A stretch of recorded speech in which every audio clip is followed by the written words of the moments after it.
With privileged access to Oxford innovation, OIC builds companies for the U.S. market from day one, recruiting leadership, shaping business models, and lining up FDA reimbursement and strategic pilots.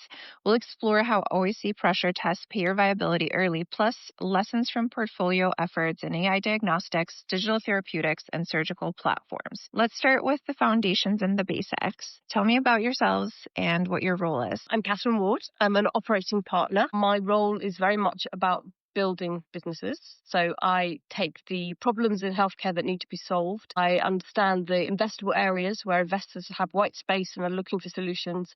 And I try to marry those with the good science of Oxford. And if I can find good match between those three areas, bring in entrepreneurs to partner with academic founders, and we build a business plan for a company, a pitch for investment from OSE, and then we spin out companies and scale them up.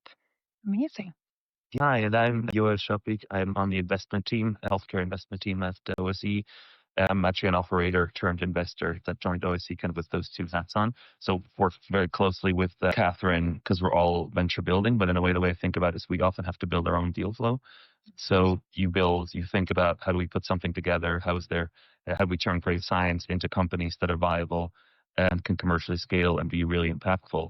And then you switch and have to look at it from an investor lens and think about, as a classic VC, how do I look about this? Does this make for a good investment? Maybe it's a really good opportunity, but I don't think it can really generate the returns that a fund like ours would need. So you have to kind of play both sides, and that most of the diligence sort of happens in your own head, where you're building a really good argument for something and then you shoot it down, and it ends up, I hope, almost more robust than if you just have to challenge others.